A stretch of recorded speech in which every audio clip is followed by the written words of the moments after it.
Welcome to everyone who's already here. Welcome back to the A-Action lecture series. This event today is called Impact Through Architecture, a lecture event hosted by us, A-Action, and CAUKIN Studio. So for those of you who don't know, A-Action is a student-led project committed to bringing about the necessary pedagogical and cultural shift in architectural education in order to effectively work towards climate justice as a collective. Through lectures like this one today, we are calling attention to the complexities of the crisis we are living in, whilst aiming to provide a forum for interdisciplinary forms of knowledge central to the revision of climate-conscious architectural pedagogy.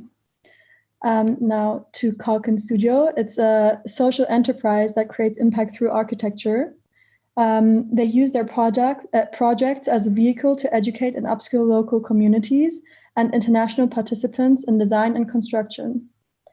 Their team began working together in 2015 during their second year at university in Cardiff, where their very first project, Playscape, was completed in Cambodia.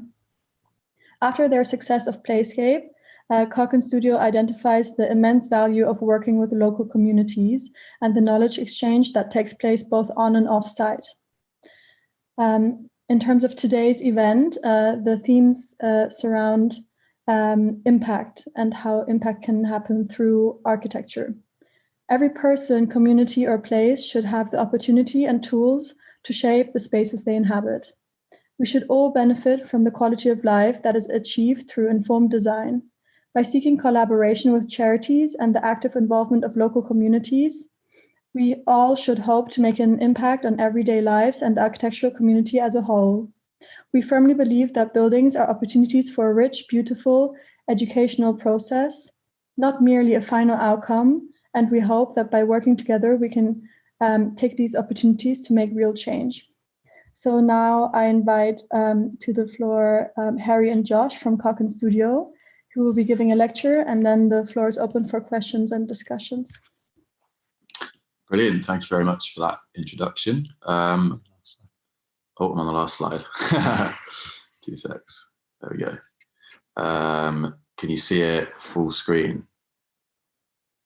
Yes, that's perfect. Awesome. Yeah, so I suppose we're going to kind of talk about practice, the kind of methods that we use to hopefully create an impact through our architecture, and to highlight what we feel is, a real growing importance in the role of an architect in international development and the role that kind of social architecture can play. So we are CAUKIN Studio, a group of architectural designers that have been working together for the last 6 years on kind of impactful construction, design and construction projects in communities all over the world. So I've kind of, this is our kind of vision or ethos, obviously highlighted in our introduction, but we kind of believe in a democratic education, quality design that's accessible to all. So we really believe that everyone, no matter where you're from, what your background is, what your race, culture, heritage, anything like that, everyone should have the opportunity and tools to shape the spaces they inhabit, that we should all benefit from the quality of life that's achieved through informed design, and finally that construction, importantly, has to reduce its environmental impact on our planet. So through our work, we try to achieve this through kind of 3 key pillars of I suppose, delivery.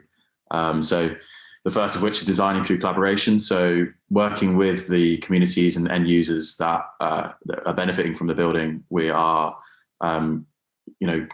developing the brief right from the very onset of an idea or a need for a project. We're working with that end user to develop the brief, to go through all of the design process, and then eventually build it on site alongside that community as well. And that really helps us to not only gain a better understanding of what the spatial needs are, of what the kind of cultural needs are, but then also making sure that that community has a real ownership over the project once we've left, if they've really kind of input all of their time and effort into it as well.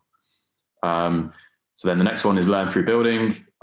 For us, a big thing is getting on the tools and learning how construction can inform design processes in the future. I think we find it a really valuable skill that we think all architects should have, or at least have some knowledge of. It enables us to design better buildings for sure, but also getting stuck in and building alongside the community on site. And then finally, experience through immersion. So often on all of our projects, or most of our projects at least, we are working and living alongside the local community. And that helps us to gain a really intrinsic understanding of local ways of life, local culture, and also how these people use the spaces that they're inhabiting, and therefore enables us to be able to design better for them. And equally gives a kind of outlook on life and a life experience that you would never get as a tourist if you were visiting any of these kind of places. So it all started back when we were at university studying architecture, a group of kind of 5 friends that had just finished our second year. We were looking towards a long summer of potential to do different things. A lot of our friends were kind of doing internships and work experience at various architectural practices around the UK and around Europe. And we admired that, but I think we felt that actually maybe there was a way we could put the education we'd kind of gained up to that point into a more practical use. So we set about by kind of emailing, calling, trying to connect with NGOs and charities all over the world to basically say to them, look, we are a group of enthusiastic architecture students that have some very limited construction experience, but really want to see if there's a way we can design and build you a space that could further your mission or help you out in some way. So that was quite a lengthy process of trying to find someone that might, take a risk or take a punt on us, that also needed assistance with a space. And we were lucky enough that a charity called the Friends of Koh Rong on the island of Koh Rong off the coast of Cambodia got back to us, having recently set up a new charity, which was a school on the island, obviously to give the kids an education, but was also this kind of second motive was to give the kids a kind of safe haven or a safe place to go that was away from some of the negative impacts that tourism was starting to have on Koh Rong Island. So things like drugs and alcohol that was being brought to the island that the kids were having an exposure to. The whole school was, aimed at trying to give them that kind of place to go and be away from all of that. So they said to us, yeah, we'd love it if you could build us like a playground, outdoor learning space, just a kind of a creative opportunity for the kids to learn through play. So we said, yeah, that sounds great. We were on board. So we set about working with them, with the charity, with the kids at the school, with the community to design this ideal space for them. And the resultant project was Playscape, which you can see here. That was built over a period of, I think it was about six or 7 weeks over our summer. A group of friends from school that went there, architecture school that went there, and working alongside the community. But I think one thing that we didn't realize before doing it, or that we just never thought would impact us as much, was how much we learned from the local people, both in terms of their ways of life, but also from the construction process as well. A lot of these people have been building their own homes for many years and really know how to use tools and how to use local materials in efficient ways. And that was something that we felt as architecture students, we could massively benefit from. But we found that there was also this really great kind of knowledge exchange where we'd learn about construction from the local people, but we could also impart some of the kind of design knowledge and expertise and spatial planning knowledge that we'd gained from architecture school, so that we could hopefully help them to kind of better design the buildings that they build in the future. So there was this kind of really equal and good trade-off between, this exchange of knowledge that we kind of never expected before we went into the project. So that first project was funded through a Kickstarter campaign, which, it was successful. We managed to raise the money that we needed to cover material costs. But we also realized that, it wasn't a sustainable model for us to keep running these same projects in the same way. And we'd kind of exhausted our network of friends and family. So that's when we decided to come up with a more structured approach and something that was going to be more sustainable in the future. And there's also, we learned so much from this project, and we wanted other students to have the same opportunity to gain these kind of skills and these kind of, experiences. So from that point, we kind of established these 6 key stakeholders that are crucial for the projects to be successful and to run smoothly.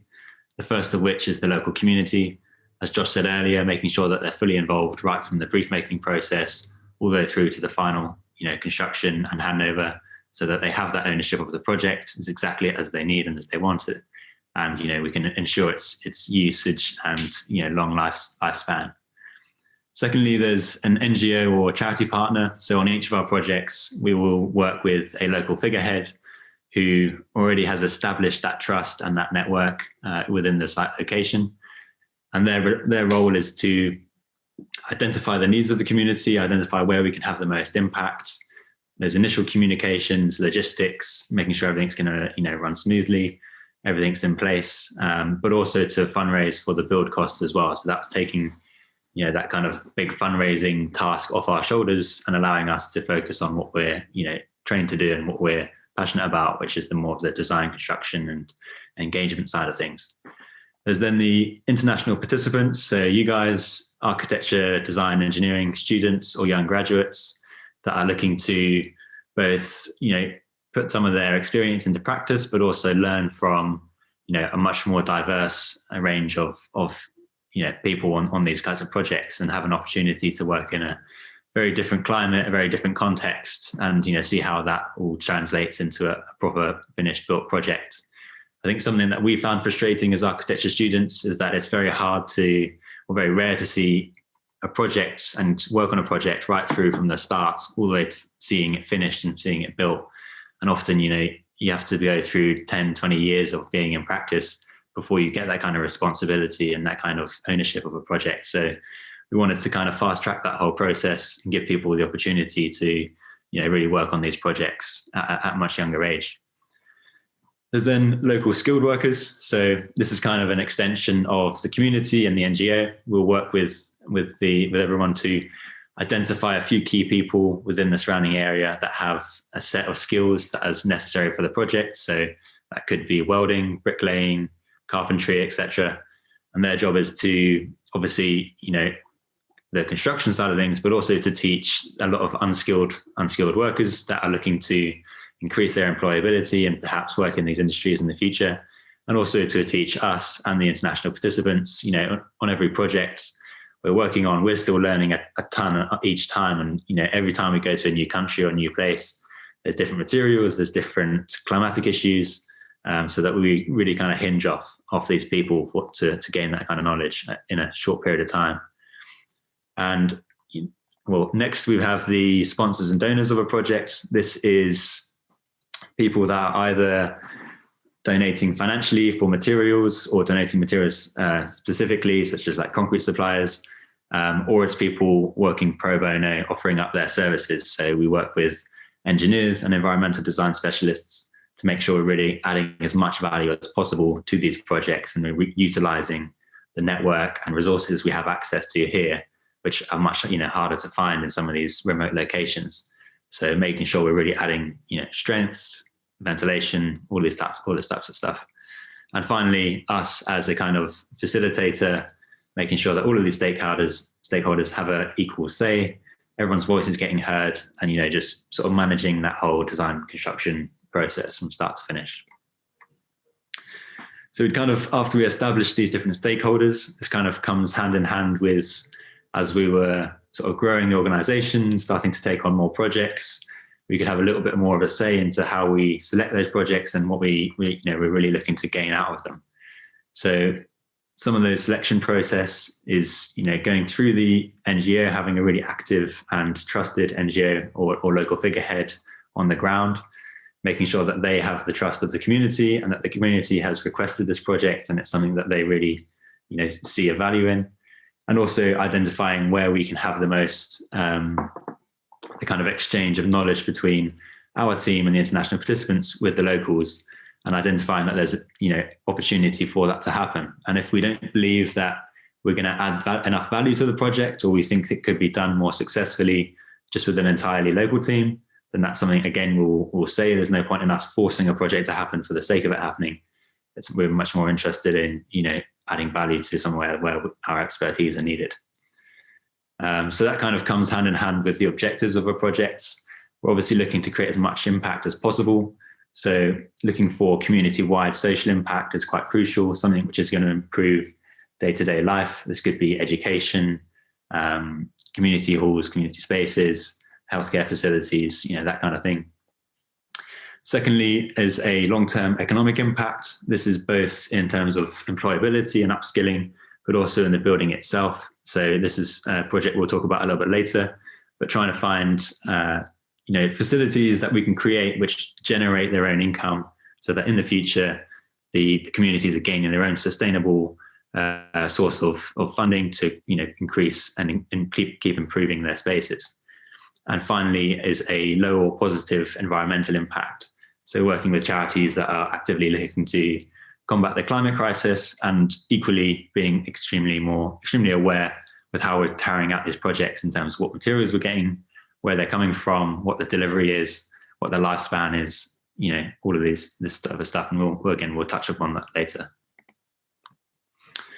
So I guess this was kind of in 2017, we'd done the project in Cambodia we initially talked about, and we'd done 2 playgrounds in Indonesia, and we'd kind of created a little bit of a niche. We'd gained a bit of experience, but we knew that we wanted to push ourselves much further, increase the scale and complexity of the types of projects that we were working on.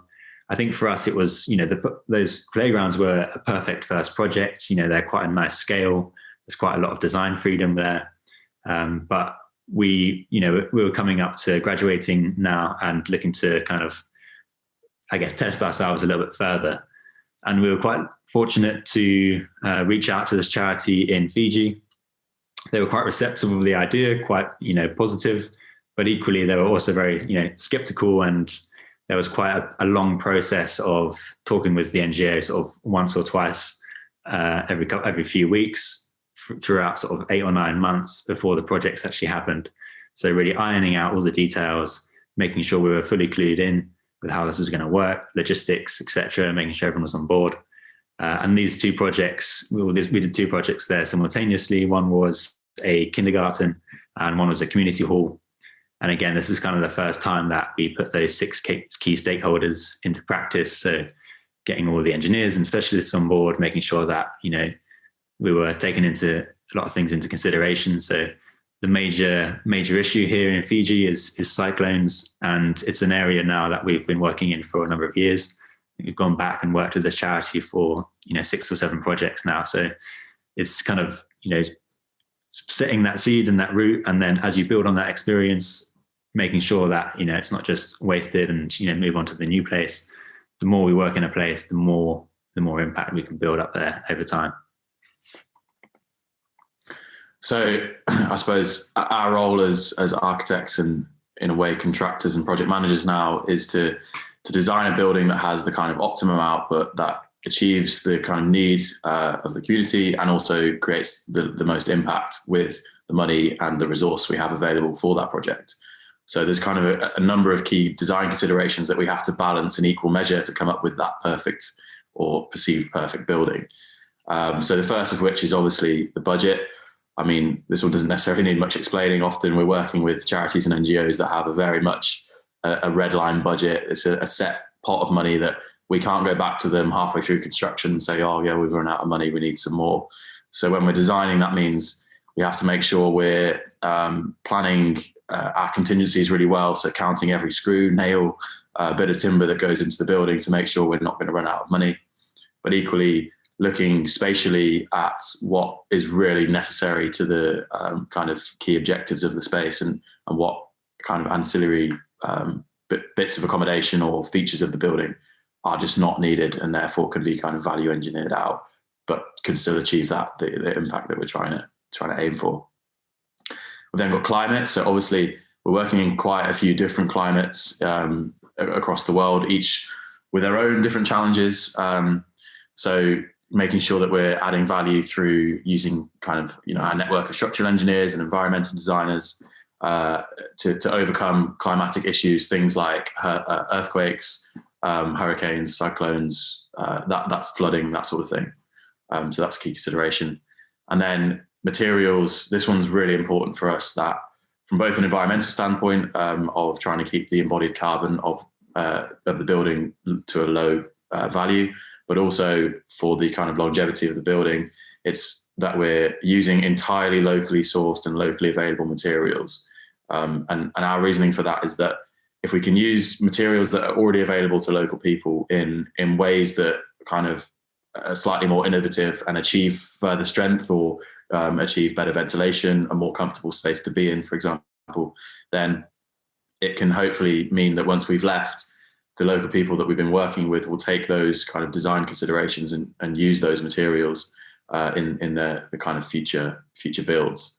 So, you know, for example, if we're importing a steel footing from New Zealand to the South Pacific, to Fiji, for example, that is clearly not going to be something that's obtainable once we've left. You know, one of the local people, they're not going to go and import an expensive steel footing from New Zealand. So it's looking at ways we can replicate the detail that a steel footing would provide, but with materials that are locally available. So using a timber pine pole instead of a steel footing, for example.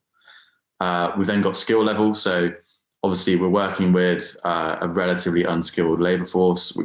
Harry obviously mentioned we have those skilled workers, and there usually is a number of those on one project, but it's not viable that the whole construction force or workforce is skilled. So when it comes to designing, it's quite key that we design kind of repetitive elements within some of our buildings. So things like trusses or portal frames that can be repeated.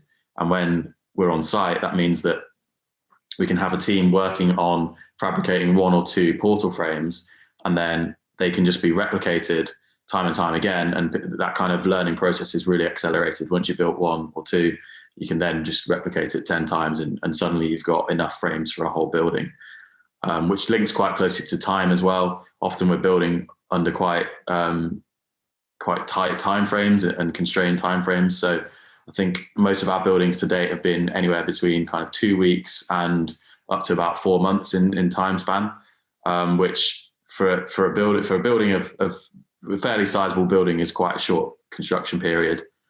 So when we're designing, we have to be thinking about ways that we could have kind of multiple processes going on a site at one time. So maybe that is having a team prefabricating elements like the trusses and portal frames I mentioned, whilst another team is working on the foundations, so that at some point during usually the midpoint of a project, you've got all of your foundations set and laid, and you've got all of your frames and trusses built, and you can kind of combine it all together, and suddenly you've got a skeleton of a building in a fairly quick or short time frame. Information, or rather lack of, is quite a key design consideration. So with many of the kind of sites and locations we're building in, it's not viable to get a surveyor on site to get detailed drawings of an existing site, or even simply that there isn't a surveyor that exists within the country or on that island at all to even get them there. So we're often designing from resources like Google Earth, Google Maps, using photos that have been taken and sent to us by the NGO or members of the community. So from a design point of view, that means we have to be quite flexible and design flexibility into our schemes. So typically we'll design sort of 80% of a building and leave 20% fairly speculative, so that once we're on site, we can adapt to unforeseen site circumstances or even adapt to material availability. If we find that a material is actually available that we didn't think was going to be available, we can include that in the building. So anything generally that needs structural sign-off is usually designed beforehand.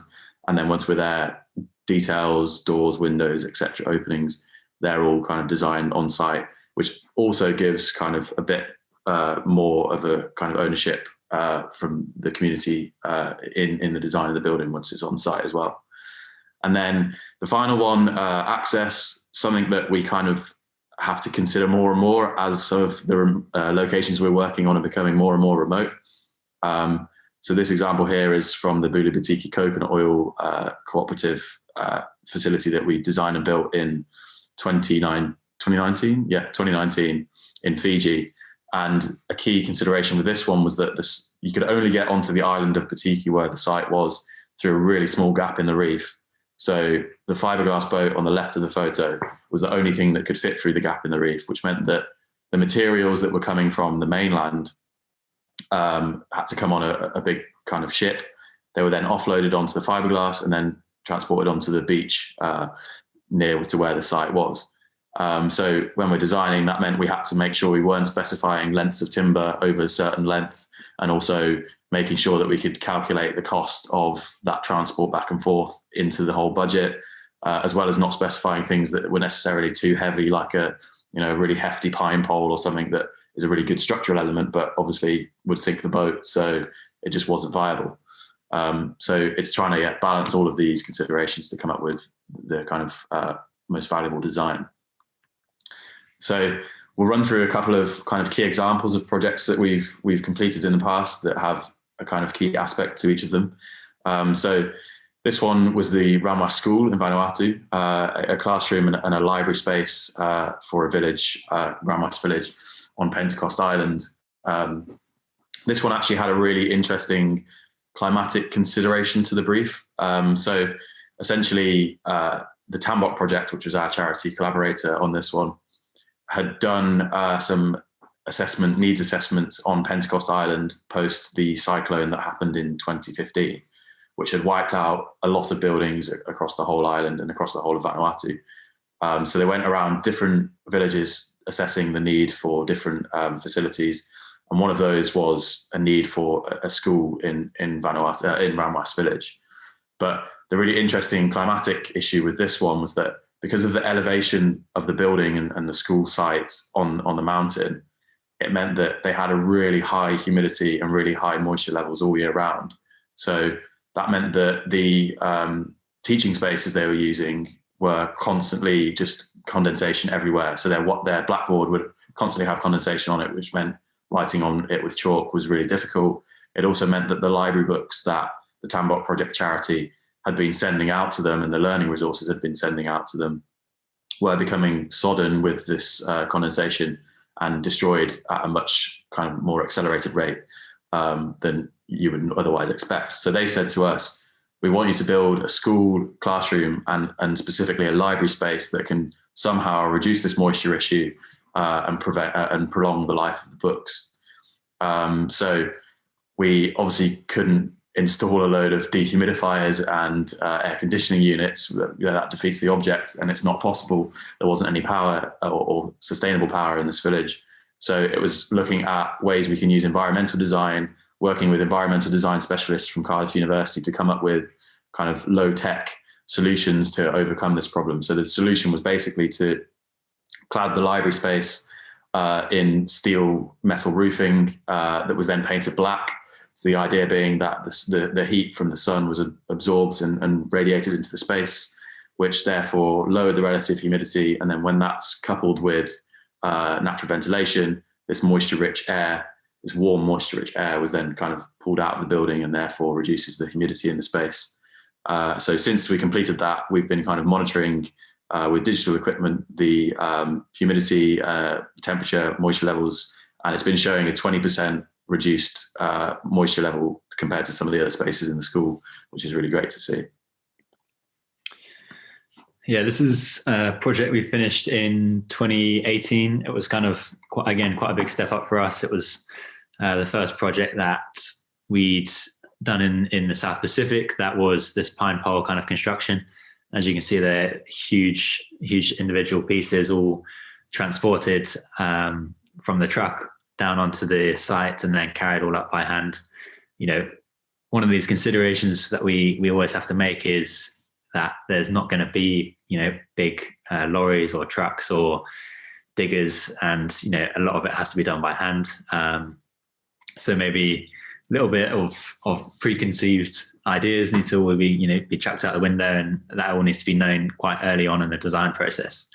But quite an interesting thing with this brief is that the village is very well known for their meke performance, which is a local traditional dance, and also their choir as well. So they do a lot of singing, and they perform in front of other villagers, but also in front of tourists that from surrounding resorts come and visit, and that gains part of their income that they then help support the village on.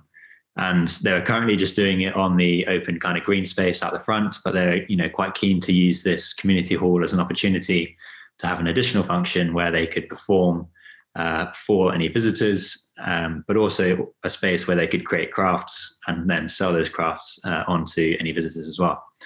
So that kind of informed the shape. We have this kind of crescendoing shape, almost like a stage. And we've done it in a way where you have the stage out the front, which looks out onto the green. So on a nice sunny day, you can have a whole, audience out there sitting on the green watching.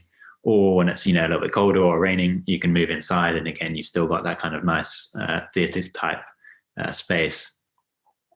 So since this project was completed, we went back a year later to do a kind of post-occupancy survey. We're doing some more projects down the road. And we found out that the project was not only being used as its typical functions previously outlined, so all sorts of ceremonies, weddings, events, performances. It had also been used as a kindergarten 2 days a week. So that was great for us to see the flexibility in it and the community taking initiative to adapt it as and when they see fit. But also the kind of success of that kindergarten had been brought to the attention of the local government, and they'd requested the village to turn it into a full-time 5 days a week primary school as well. So as part of that initiative, they were going to teach a local teacher to then operate that and run that. So, that was really great for us to see, and kind of highlighted the need to create spaces that are flexible and take into consideration future uses that maybe, aren't identified in that initial brief making process. So this one was our biggest kind of build to date, the Evergreen school in Zambia. It was with a charity collaborator called Mothers of Africa, who had been working at and with Evergreen School for a few years, but had observed that classroom sizes were 150 pupils per class. So they wanted us to build 4 new large classrooms and a dedicated teacher's office that would help to reduce class sizes down to 40 students and hopefully kind of increase the learning opportunities of each of those students.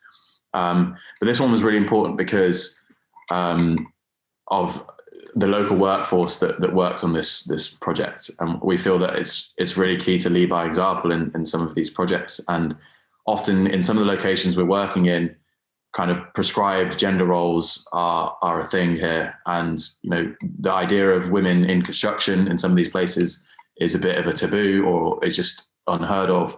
And we felt that, we need to lead by example and show that shouldn't be the case. And that especially because this one was a school and there's obviously lots of young females at the school, that they would see, the local workforce being made up of 50% male and 50% female, and could kind of hopefully seek some inspiration from that. And again, also an important opportunity for us to be able to deliberately employ unskilled workers, so that through the whole process, they would be able to learn from construction and hopefully increase their future employability opportunities.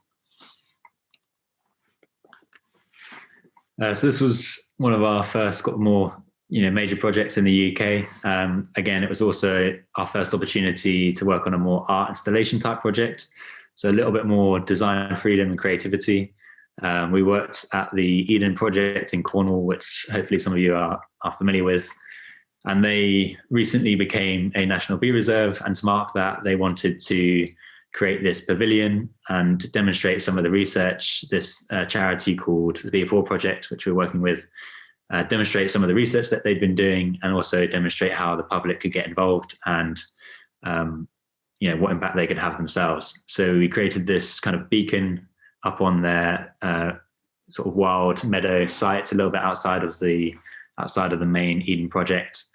And behind the 2 sort of wooden double doors is a live beehive with about 50,000 bees creating honey. And there's a nice glass facade for the visitors to kind of see all the inner workings, and hopefully inspire some kids and school groups to kind of learn about this type of stuff.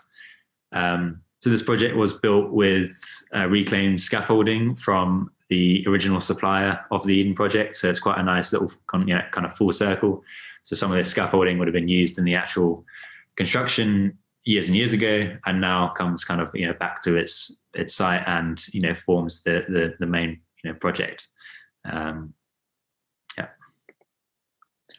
So we kind of touched on this one earlier when we were talking about trying to achieve a kind kind of economic impact through a project. So this was the Boulevard coconut oil processing plant in Fiji. So Batiki Island, the one that I said about getting the fiberglass boat through the reef, is basically an island that has 4 villages on it, about 300 villages in total, that make up a cooperative that produce this virgin coconut oil.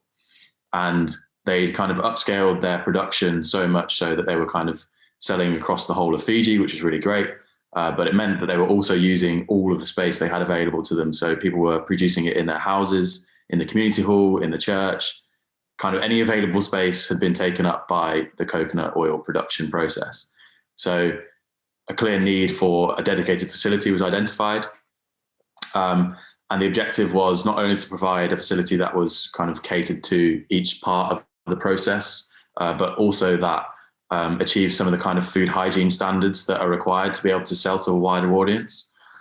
So in doing that, it meant that they'd be able to sell to kind of New Zealand, Australia, and therefore increase not only their sales, but then increase their kind of turnover and create a more sustainable income for development projects for the community on the island themselves. And so, I mean, since completing that, we've heard that they're also now looking to diversify into more products. So they're looking at a contract with, I think it's with Mr. Zoggs to make surf wax in the shape of coral, and also looking at making sunglasses out of coconut husks and bamboo. So that's kind of great to see as well. Yeah, so that, after completing these projects, it's important for us to factor in their future lifespan and how we're going to be involved in that as well, and making sure that, after that kind of handover, we're not just completely out of the picture and we're learning from doing these projects and analysing whether they're successful or not.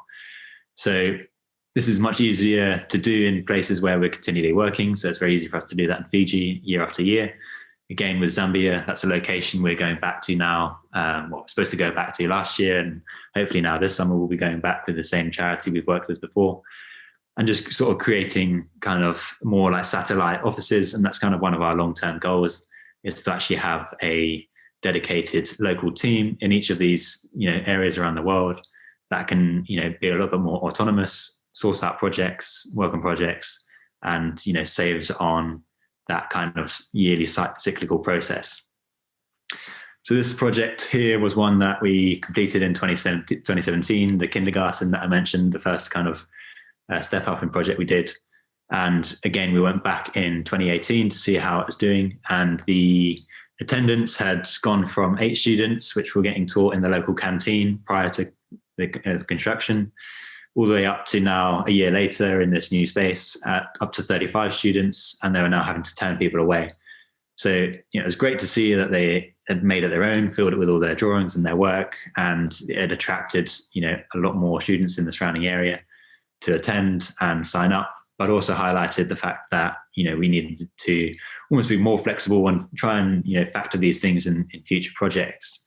So we went back to the charity we'd worked with, discussed with them, this project and the issue, and decided to create a second classroom, which we built in 2019, that would allow them to increase attendance again up to 50 students, and utilize a second teacher that they'd recently hired as well to cater for that demand, so that they could now run 2 classes simultaneously. And as part of that project, part of doing the first project, we'd noticed the space outside had become a kind of gathering space for the parents and the teachers before and after school, and it was kind of a nice place where people went to hang out under some of the trees. So we used it as an opportunity to test out some different construction techniques that we were interested in, and create a kind of canopy structure and a little bit of a playground as well, as a kind of little test bed, I guess. So as well as analysing projects individually, it's important us as an organisation to measure our kind of impact overall. And last year, with our projects being postponed, we had a little bit extra time on our hands, and we used it to create our first impact report. So going back on the last kind of 5 years, counting up some of those numbers and seeing, what had worked well and what hadn't, and where we could improve on in the future. And I think something that hopefully this lecture is kind of highlighting is the impact of us as architects and you as, you know, graduates or students is that the projects we're working on can be a lot more impactful than just the final built outcome. And I think there's a lot of, you know, weighting placed on the finished product and what happens thereon afterwards when in its use. But actually, there's a lot of opportunities within that process of before, you know, you even get on site, all the way through the site construction sort of process, and then handing over, where there's, you know, countless opportunities to create kind of a social change or an economic impact or an environmental impact. And that's kind of, you know, what we're trying to communicate. So I suppose now we're kind of looking at where we go from here. Obviously, we couldn't really get through a talk without mentioning the C word. Coronavirus has obviously affected us quite a lot, and, you know, affects the fact that a lot of our projects are international. But I think something we've always been looking to do and had been doing was working on kind of projects a bit close to home. And I suppose in a way, COVID has forced us to do more of that. So looking at ways we can tackle kind of social issues close to home, like mental health, loneliness, homelessness, through the kind of process of our projects and through engaging the stakeholders we've spoken about and engaging communities to kind of get together and design it and build something to hopefully alleviate some of these issues. So looking at more UK projects, looking at ways we can kind of implement, I suppose, some of our kind of social agenda or impact points on competition entries. So even when there's a competition that doesn't necessarily have an impact agenda to it, it's ways of trying to answer that brief to create that sort of social or environmental impact. And equally looking to collaborate with more and more people on these kind of ideas. You know, we do feel that, you know, strength in numbers is definitely a thing, and that it's much better to collaborate with people and pull ideas together. So looking at collaborating on competitions. And then more recently, also looking at ways in which we can kind of, I suppose, diversify our educational offerings so that it isn't necessarily just on site that we can learn. It's also, we definitely feel that people can learn from the kind of design process and community engagement process that these projects go through before we even get on site.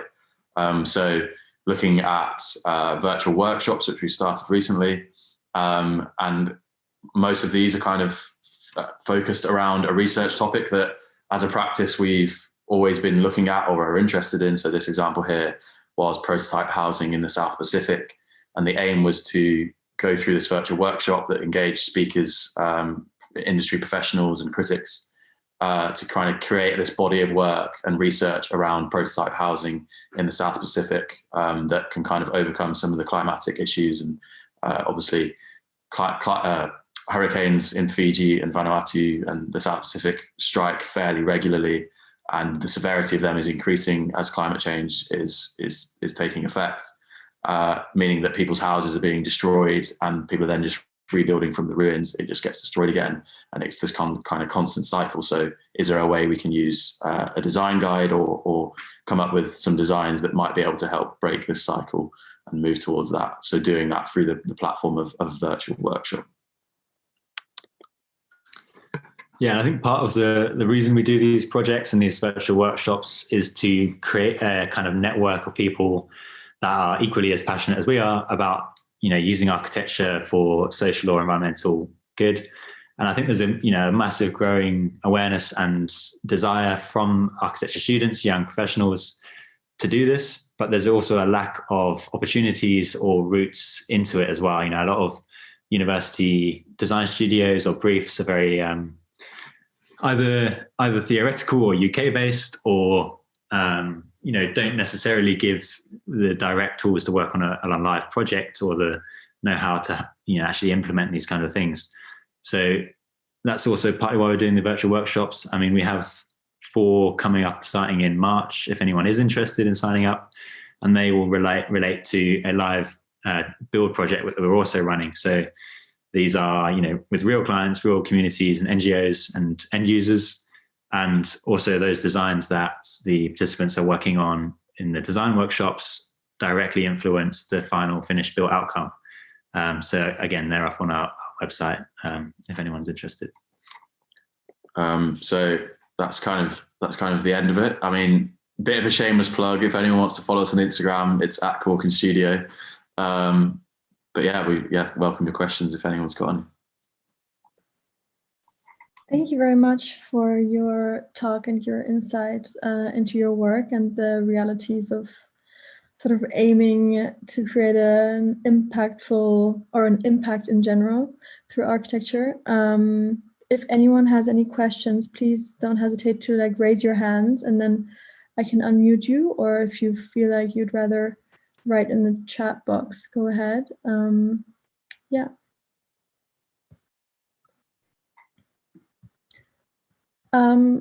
If there are no questions for now, or if people are still thinking, I kind of have a short question which you like touched upon a bit in the end of your talk.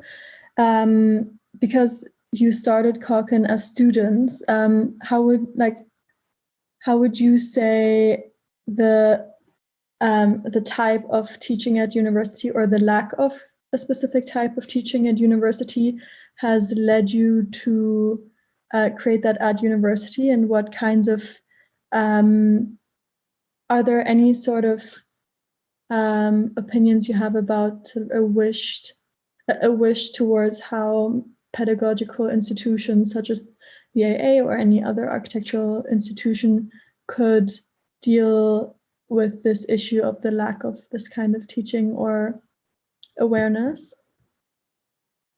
Yeah, definitely. I think there's a number of things that I can think of with frustrations and ways in which that could be improved. So an obvious initial one for us is that, you can become a fully qualified architect without ever having stepped foot on a building site or ever having seen a construction project, midway through. And that kind of seems, slightly crazy that we're drawing up these details when actually, it's very abstract without actually having seen it 3D or being built. It's kind of like you're just drawing these, 2D CAD lines, and the contractor then has to just, ends up just, bodging it together anyway. So that's an initial one. Equally, I don't know if you want to jump in or not. Yeah, no, I think we definitely feel there's a growing social awareness. And I think definitely universities and the curriculum are starting to go towards more briefs that do cater to that. But I think, it's more important now than ever that the architects do play a role in kind of social development, and also in looking at how we can design buildings that don't impact on the environment anywhere near as much as they currently do. So I think we just want to see more of it, and we'll always preach that. I mean, we actually took an opportunity when we finished our bachelor's. We did the first big projects we did were in Fiji after we finished our bachelor's, and then went back to do our master's. But we took that master's, the kind of 1.5 or 2 years at Cardiff of doing our master's as an opportunity to approach the university to say, look, we've been doing these projects as CAUKIN Studio. We've got these, a load more projects lined up. We really would be interested in discussing the possibility of exploring, these projects as part of our master's thesis, and then using that year of studying our master's to inform the research that goes into the projects we're working on, which thankfully the university were open to, and we did end up studying. And I think that gave us a really good opportunity to research and really critically examine what we were doing and how we were doing it further. And I think we would encourage any other students to use your education, even if maybe the kind of a module or a brief you're working on isn't obviously one that has a social or environmental brief. It's very easy to be able to kind of put your sway on it and make sure that what you design does have some sort of impact in that respect. Yeah, I'll just quickly add to that as well. Is that a way that we foresee universities being able to tackle some of these issues is to work on more, real life projects that have a physical client that isn't necessarily completely theoretical or made up. Obviously that is increasing, and there are design studios that do that.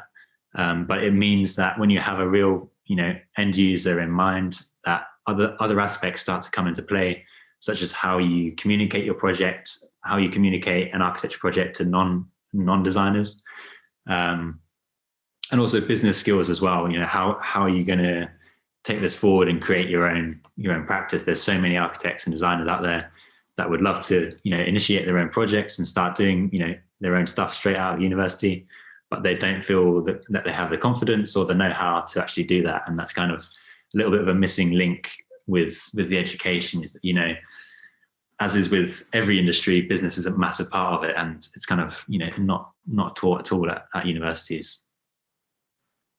Thank you very much. So there are 4 other questions. I'm just going to ask the other Action account to unmute. She done. Hi. Hi. I shouldn't actually be called Action. Sorry, I didn't log out when I did the presentation last time. Anyway, thank you for the lecture, guys. I have one question because you talk about impact architecture, but I kind of wonder what you define as impact architecture, because I kind of feel personally that all architecture has an impact, and all of design in general can always have an impact and a social repercussions, I think. So I just wondered what you think of that. Yeah, absolutely. No, we totally agree. I mean, I think we don't want necessarily people to think when we talk about impact architecture that means working in remote communities in Vanuatu or Zambia or Fiji or wherever it is. We do believe that any building and every building should have an impact, a positive impact. So even if it's a high-rise residential building in the centre of London, there's still ways that the process, that kind of community consultation, design and construction process can impact on people within that local community. And then also the building itself can then have a further impact on the local community. And we think that should be pushed forward and should be done. And I think in some instances that is a kind of a token gesture in some projects, but we do feel that it should be a kind of an integral part of the design and construction process. Yeah, I think we almost have 2 mission statements almost, and the impact through architecture one is very, we know it's super broad, and it's kind of, that one is almost targeted more at the non-architects that we're working with. So that's just, super clear and super understandable. But then we also have the other one, which is democratic education, quality design, accessible for all, which kind of touches on the 3 main points that, we see impact through architecture as. So making sure that everyone can have access to creating the spaces around them. So, it's very rare to actually live in a space or be able to have a big influence in, where your school design. No one's going to be able to have an influence in how that looks or how that's designed. Whereas actually, what if the kids could have an input? That's where they're going to be spending 8 hours a day, and they should have that input and they should have that say. Then quality design again is just making sure that it's trying to demonstrate that quality design doesn't need to be a luxury. I think architecture can quite often be seen as something that's very expensive and can only be afforded by the kind of 1% of people. But actually, on a very tight budget, for working with charities and NGOs, we can create something which can win an architecture award alongside a £1 million private residential house in London. And that's for us, has a much bigger impact than that private residential house in London. And I guess it's kind of, talking about architecture more for the 99% of people than the 1%.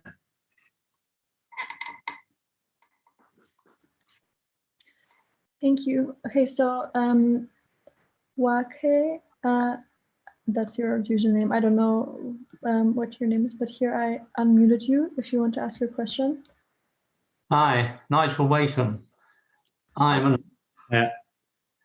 an elderly AA graduate who had the good fortune to move to Africa many years ago.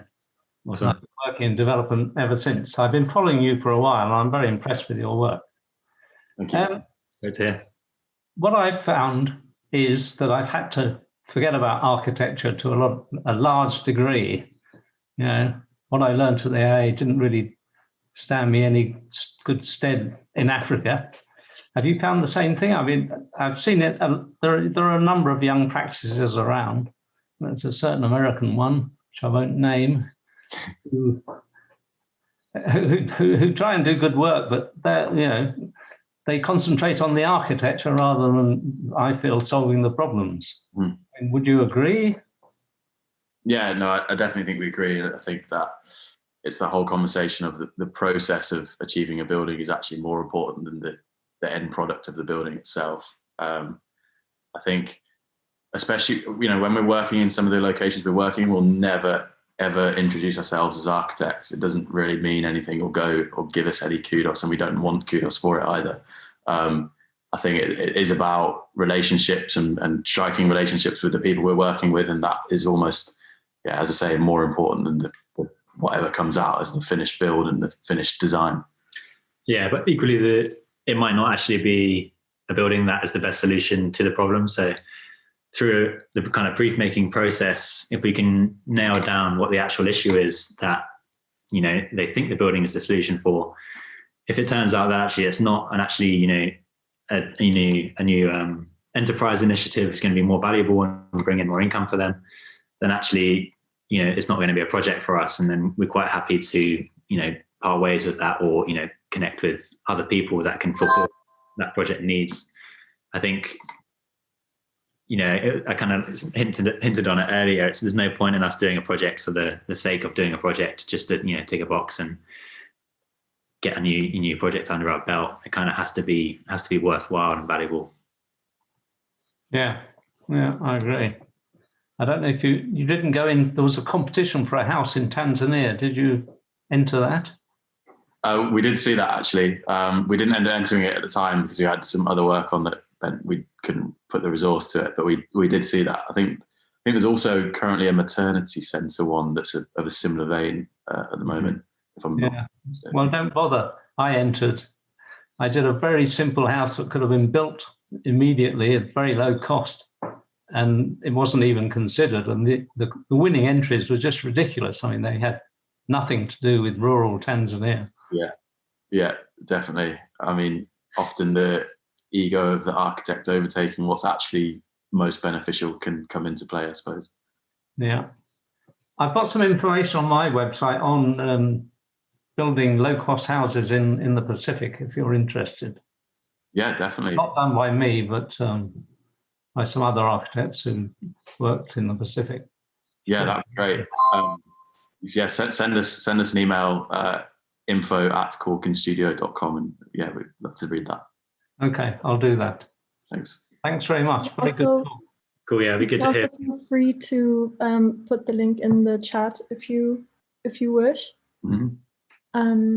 But just in terms of timing, we have still quite a few questions to go through. One from John. Why did you decide to work on very far locations from the UK rather than focusing more on working within the local community? So kind of asking also how the idea came about. I guess there's a few reasons. I mean, we always had the intention of doing projects in the UK a little bit closer to home, and that's something that we're doing a lot more now. But initially, I guess the idea came because we felt a little bit, trapped and claustrophobic in the UK, and especially, I mean, even heightened now during coronavirus. And we kind of wanted to get out of our comfort zone a little bit and experience new cultures, new places, challenge ourselves a little bit, and equally learn from a very different way of life and a very different group of people than we've ever come across before. So that was a little bit of a motivation for us to really look a little bit further away. I'd recently been out to Asia and Cambodia the year before, so I kind of had identified certain areas that this type of project would work better in. So that was why we targeted those initial locations of Cambodia and Indonesia, and specifically why we targeted different islands, etc. And then it's also there are just less hoops to jump through and difficulties than there are in the UK. I mean, we were very young at that point, and probably quite naive as well. So it took a little bit of a leap of faith for the NGO to initially trust us. At that point, we didn't have a big portfolio of work. We were just still students at the time. And it was easier for us to put something into motion in that setting and gain a kind of attraction in that way. And I think there's also a lot less, there's massive demand for projects in these locations, but very few people working in it. Whereas in the UK, there's tons and tons of quality, passionate designers that are keen to do community stuff here, and there's almost like you're almost competing to help the communities in the UK. It's almost like there's so many talented, amazing people working here that actually it made much more sense for us just to go a little bit further afield and start there. Amazing. Kind of linking to that, the next question by Richard Wolf is, what level of skill do you expect from those who would participate in your construction project abroad? I'm assuming it means the people that join you from UK or not the local people. Sure. I mean, absolutely none. We have people fairly often that have never picked up a hammer in their life. And often, to be fair, those are the people that will benefit the most from learning from the kind of construction expertise of the local community as well. I think all we look for is people that definitely have a passion for working towards these kind of projects and working in this kind of sector, and willing to just get stuck in and give it a go. Yeah, I think having a variety of people on site actually helps as well. So I think, from our impact report, we looked back at all the kind of spread of participants, and we'd had people from, was it 50 universities or 40 universities and 50 different nationalities. So kind of really, makes a really nice atmosphere on site, having people from all over the world, ranging from first years up to fully qualified architects to people that have not even studied architecture, but are passionate about it. So, we're not looking for the most highly skilled people. Okay, good to know. So another question from Ria is, how did you approach these NGOs and communities to design these interesting projects, or did they approach you? To start with, it was us approaching them. It was a fair bit of kind of cold emailing and cold calling, I suppose, with this proposal. As time's gone on and we've kind of built a portfolio, and I guess people have heard a bit more about us, people have started coming to us now, and we do get requests every now and then from different communities or stakeholders with a project in mind. So it's a kind of bit of a natural progression, but we still do spend a lot of time kind of scoping out different projects ourselves as well. I think in that initial kind of emailing and cold calling we did, it was just trying to get our message across and what we were trying to achieve or hope to help with as succinctly as possible. And then once we'd broken that first barrier and got that first kind of response, I suppose, it was just, earning the trust of those collaborators and those charities and the communities just through talking. I mean, the first projects we did in Fiji, I think we spent probably about 8 months every week, about 2 to 3 hours on Skype before we even got anywhere near a site or even near thinking about a design. So it was a long process of building up that trust, but obviously it was worth it in the end. Yeah, sometimes now especially like when we're talking about projects in the UK, it's often their projects that we're passionate about or interested in. So if we've identified a need here, or something like mental health or loneliness, that we think there could be an architectural intervention that addresses that topic or highlights it or brings attention to it, then sometimes we'll put together a design brief and then we'll take that to a charity or to an NGO that is already working in that area and see if it's something that they want to collaborate on, and if their funders want to fund it as well. So that's kind of the other way of approaching it, and it's often a way in which we speak to, a lot of students come to us and look for advice on doing something similar, or even to collaborate with us on a project. And that's kind of some of the advice we give them, is to, if they can, identify a need or an issue, identify what kind of architectural solution that might be, and work out who you're going to collaborate with on it, then things start to fall into place a lot easier, and we can easily collaborate on that kind of project. Okay, so expanding on the question about NGOs, there's another question, because NGOs aren't a traditional client. It's understandable that they have a set budget for construction projects, The question is, how do you get paid as architects doing this kind of work? Sure, yeah. I mean, I suppose our kind of income does come from two streams, and it's changed over time. But the first of which is obviously the kind of construction workshops we're working on. So the international participant construction workshops and virtual workshops help to cover some of our costs, but then also mean that it enables more of the charities budget to go towards the material funding elements of the build. But also we do get a kind of reduced fee for our kind of design, construction, project management, quantity surveying service. I guess we're kind of like a one-stop shop for construction projects. So we'll do everything that you would normally usually, for a typical project, you'd get maybe 10 or 5 or 10 different consultants doing different things. We take on all of that work, but charge a way reduced fee than if you got all of those 10 consultants on board to do it. So that helps to kind of balance things, and basically is how we get paid. Okay. So another question from Marta. How do you deal with the complexity of designing from the distance and not knowing how to construct with local materials?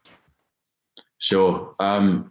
Definitely something that this is really key in terms of doing as much research up front as we can and learning as much from the NGO collaborator and the community partners through that kind of process of meeting and gaining the trust, and just really learning as much as we can before we get there.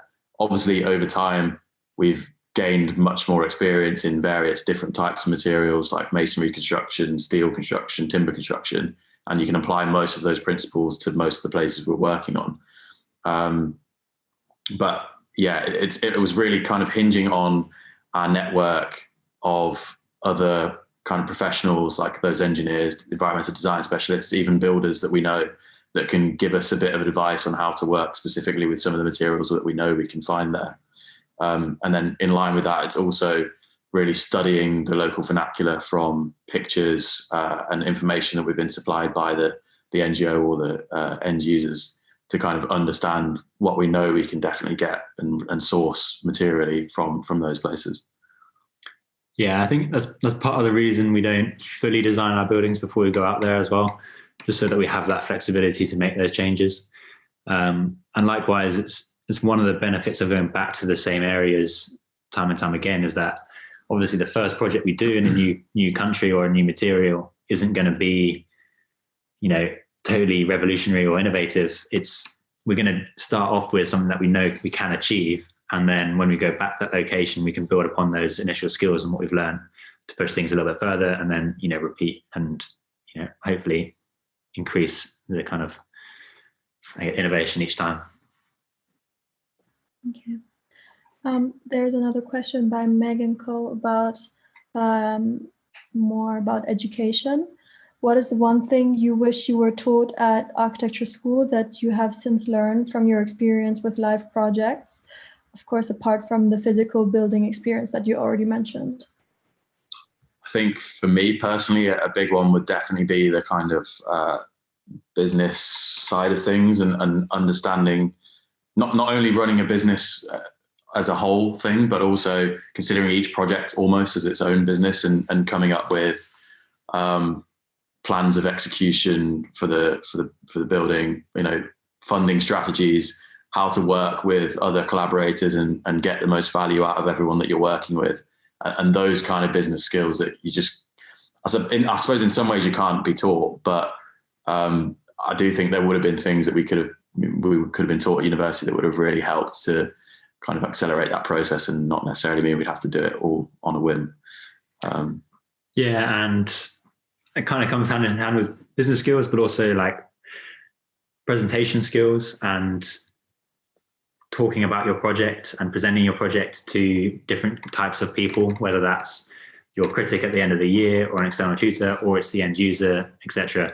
It's something that, tutors say is important, that you get your pitch right, but they don't actually teach you anything about it or give you any real, criticism or pointers on how to structure a talk, how to make people more related to it.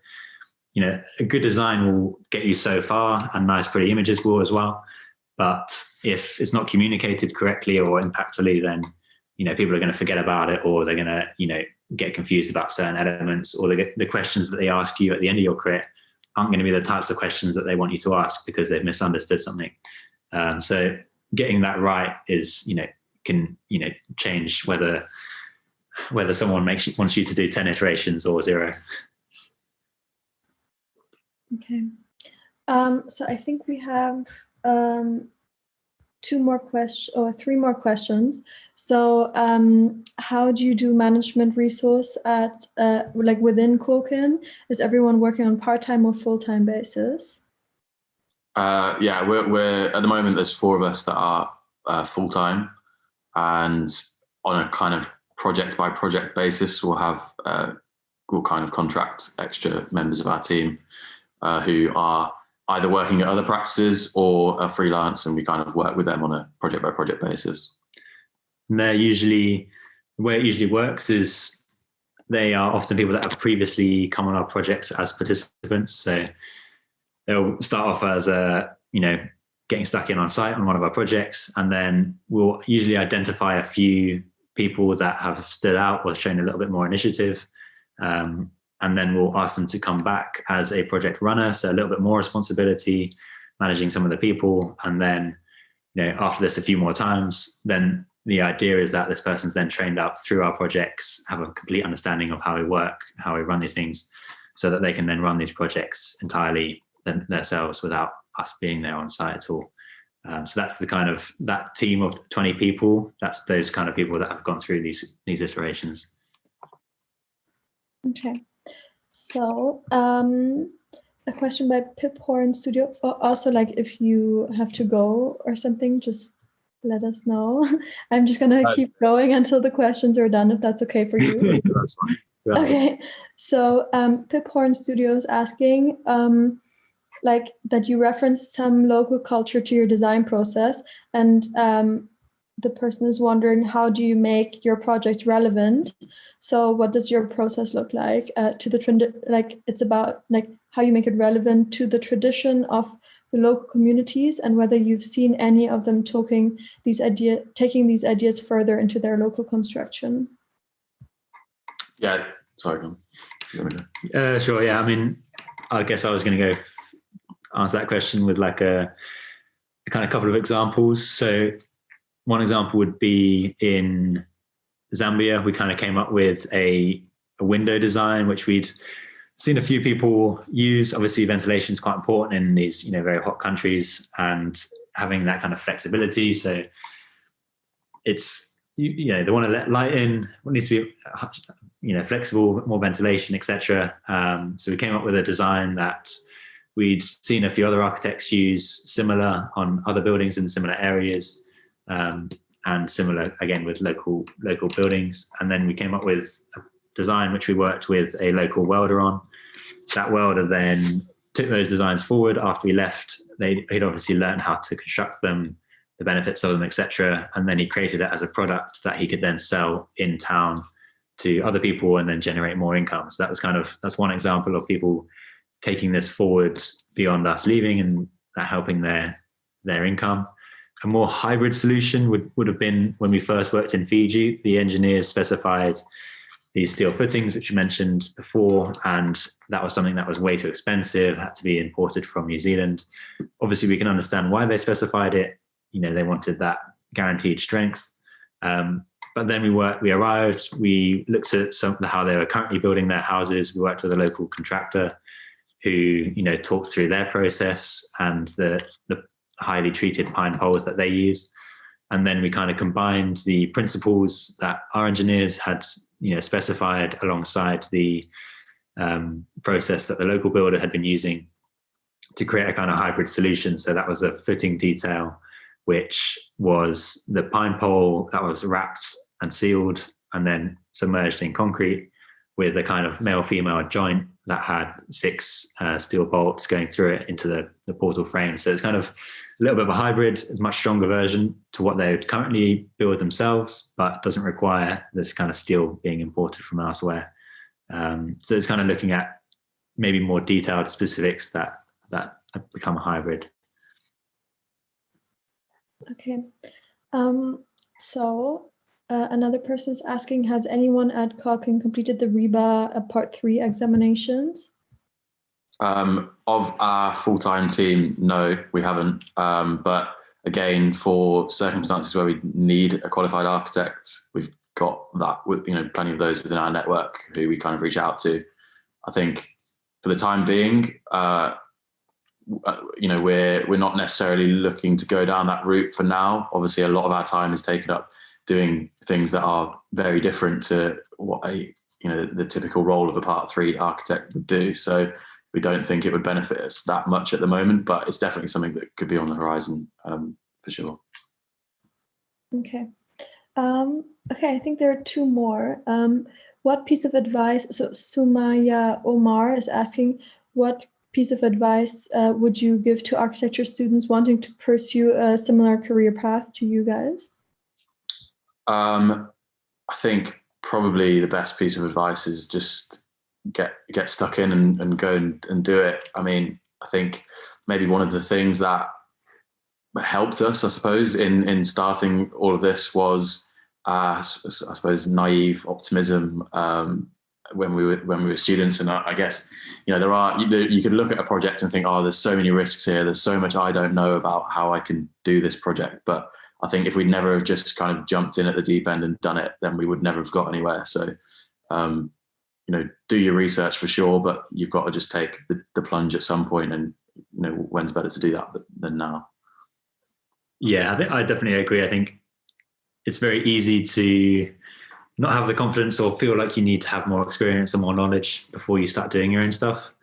But, years and years can just very quickly pass by, and then you've got kids and a mortgage, and suddenly taking that financial risk is not feasible. So doing it early definitely helps. I mean, even for us, doing it at university helped massively, because we had instantly a network of tutors that we could ask for advice on. That, was just, people were very willing to share their advice when you're a student.